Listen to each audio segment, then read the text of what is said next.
Good day, grade 9 students, and welcome to our Arts 9. In our previous lesson, we have studied the paintings and sculptures of these three different periods, and now we are going to talk about the architectures of the said periods. For this lesson, our objectives are the following. First, identify distinct characteristics of architectures during Western classical traditions. Second, reflect on and derive the mood, idea, or message from selected artwork. And third, create artworks guided by techniques and styles of Western classical art traditions. Let's recall the timeline of the Western classical art traditions.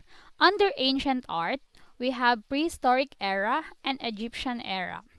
And under classical art, we have Greek and Roman era. Under medieval art, we have Byzantine, Romanesque, and Gothic. Let's discuss first the architecture during the ancient art. Ancient art is divided into two eras. We have the prehistoric era and of course the ancient Greek era. Let's talk about the prehistoric architecture. Who would have thought that some prehistoric architectures are still present up to these days? Man has developed a form of structure based on megaliths, which means a big rock, from the Greek word lithos, which means stone, and megas, which means big. These megaliths are intended for burial, as these were also used for construction of tombs and temples. These were also associated with divinity. We have three main types of megalith stones. First is the menhir. This is a huge stone standing vertically in the ground. Next is dolmens. It is a table-like structure comprising a large slab laid horizontally on two smaller stone supports. These were held to be tombs, though they may also have had a ritual significance. It is also served as an altar or grave. Next is cromlech. It is a circle made of stones arranged vertically and often around a tomb or place of worship. An example here is Stonehenge. Stonehenge is the last and most famous cromlech. It is either used as a ceremonial site, a religious pilgrimage destination, a final resting place for royalty, or a memorial erected to honor and perhaps spiritually connect with distant ancestors. We are still under ancient art. Aside from prehistoric architecture, we also have the Egyptian architecture. And these are the characteristics of Egyptian architecture. First, the structure has thick sloping walls or opposite direction is said to overhand with few openings to obtain stability, just like in the picture. Second characteristic is that the exterior and interior walls, along with columns and piers, were covered with hieroglyphics and pictorial frescoes and carvings painted in brilliant colors. For the third characteristic, ornamentations were symbolic, including scarab or sacred beetle, solar disk and vulture, and common motifs such as palm leaves, buds, flower of lotus, and papyrus plants. The fourth one is that temples were aligned with astronomically significant events like solstices and equinox, with precise measurements required in determining the moment of that particular event. An example Egyptian architecture is the pyramids of Giza. The pyramids of Giza and others are thought to have been constructed to house the remains of the deceased pharaohs who ruled over ancient Egypt. The northernmost and oldest pyramid of the group was built for Khufu.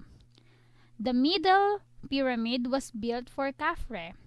The southernmost and last pyramid to build was that of Menkaure. These pyramids were made highly confusing and with many tunnels to create confusion for grave robbers.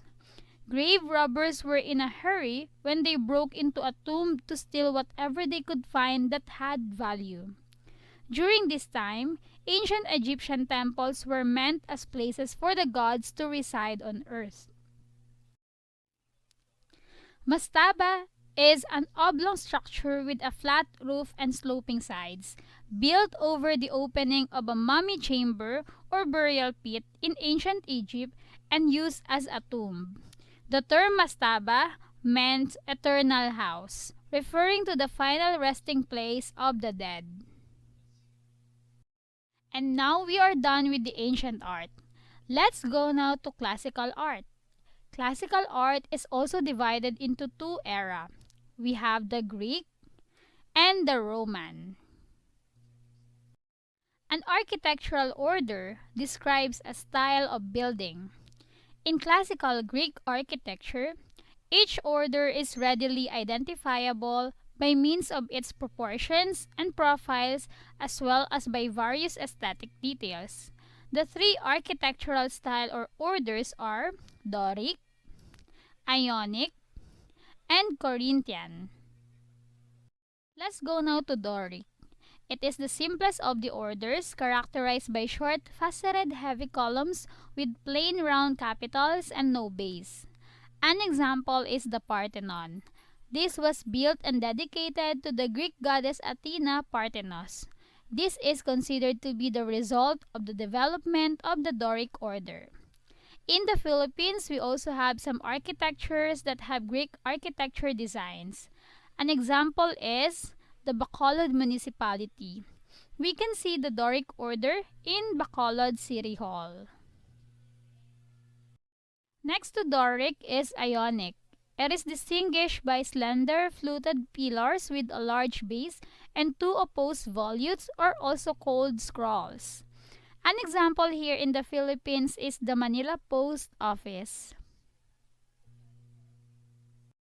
Aside from Doric and Ionic, we also have Corinthian. It is the most ornate of the Greek orders, characterized by a slender fluted columns having an ornate capital decorated with two rows of acanthus leaves and four scrolls. It is commonly regarded as the most elegant of the three orders. An example in the Philippines is the National Museum of the Philippines. Still under the classical art, aside from Greek, we also have the Roman architecture. Roman architecture is famous for its domes, arches, amphitheaters, temples that were used for public games, baths, and procession. Similar with Greek architecture, they have also used the three architectural style or orders. These are the Doric, Ionic, and Corinthian. An example architecture during Roman is the Colosseum. It is also named the Fabian Amphitheater, and it is a large amphitheater in Rome. It was built during the reign of the Flavian emperors as a gift to the Roman people. The Colosseum hosted games, dramas, reenactments, and even public executions. We are done with the ancient and classical art. Let's go now to medieval art. Medieval art is divided into three eras. These are Byzantine, Romanesque, and Gothic. Byzantine architecture has perfected developing their domes as it created a new style in global architecture. They also perfected mosaic decoration as it brings light in from high windows. As Byzantine mosaics developed, they often depicted subjects with shining halos and shimmering skin. Hagia Sophia is a great architectural beauty and an important monument for Byzantine because of its massive dome. It contains two floors centered on a giant nave that has a great dome ceiling, along with smaller domes towering above. Romanesque architecture is an architectural style of medieval Europe characterized by semicircular arches. This is common in Romanesque churches. These churches were incorporated semicircular arches for windows, doors, and arcades. An example is the Worcester Church. As we can see, there are groin vaults. These are produced by the intersection at right angles of two barrel vaults.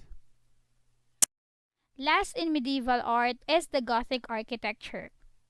Gothic architecture designs include pointed arch and stone vaulting.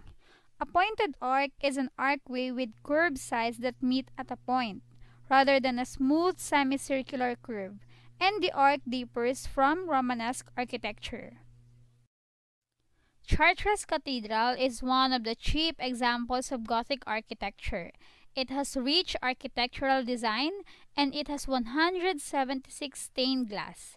The stained glass windows are held to be one of the best preserved and most complete set of medieval. And that's it. We are done with the paintings, sculptures, and architecture during ancient art, classical art, and medieval art.